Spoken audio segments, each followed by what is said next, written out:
There's this new category that has become legal in Florida, which is THC products derived from hemp. About a year ago, we started working on a beverage for our customers that come in here who are wanting to get away from alcohol.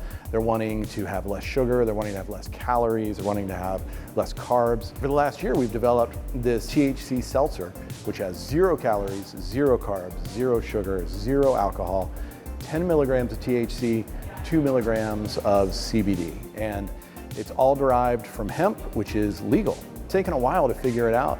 I think some of our earlier attempts were rather sweet and sugary, and we realized that's really not what people are looking for. Ours is a fruit-flavored, bubbly beverage, so you'd expect a fruity tasting seltzer. It's not very sweet. It's got guava fruit extracts in it, orange and passion fruit. Really, we just try to make something sparkly, refreshing tasting, and people tend to like it. There's this movement we're seeing, particularly in younger people who are coming in.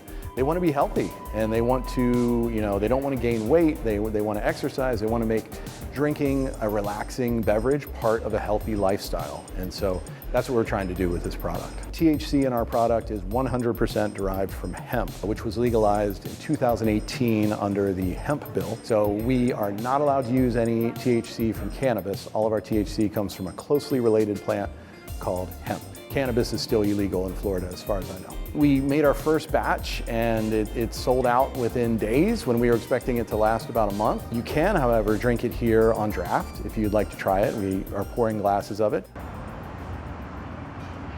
It's funny, it feels like just yesterday, but it also feels like we've been doing this a million years. But we opened about 11 years ago, and we were kind of on the early edge of the craft beer movement in the Tampa Bay area. And then 11 years later, I'm just happy that we're still in business, we're still selling beer, but we're also trying to keep an eye on market trends and what our consumers are asking for. So that's why we're now producing things other than beer. Now we make a cider, now we make this THC seltzer. So we're kind of looking into what we can do to augment what we already do. This tasting room is like our secret weapon when you compare us with the big beer and beverage companies, because we actually get direct consumer feedback. We hear what people are saying when they're coming to the bar.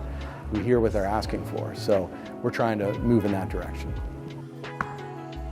I'd say give it a shot. We're seeing people of all age ranges and walks of life who are enjoying this kind of product now. There's a certain stereotype that some of us have in our head about THC and who that appeals to, but really we're seeing that it appeals to all kinds of different people. I would just recommend give it a taste, have half a can, take a few sips, see what you think, and I bet you'll finish the can. I think that's a big part of why this category is getting more popular is there's people, like me who've been in the beer industry for a decade and want to get away from alcohol. You don't want to drink too much alcohol. There's people who just find themselves slowly drinking too much alcohol over time. And this is the kind of thing you can transition some of your drinking to or all of your drinking to, and you can drink less alcohol or no alcohol.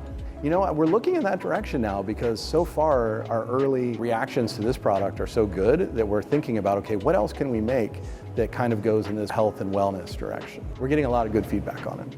I think the best feedback is that the cooler's empty right now. So to me, that's the best feedback. People have asked, are you guys going to stop making beer? It's like, no, that's still our bread and butter. That's what we love. But why not try to appeal to a broader audience?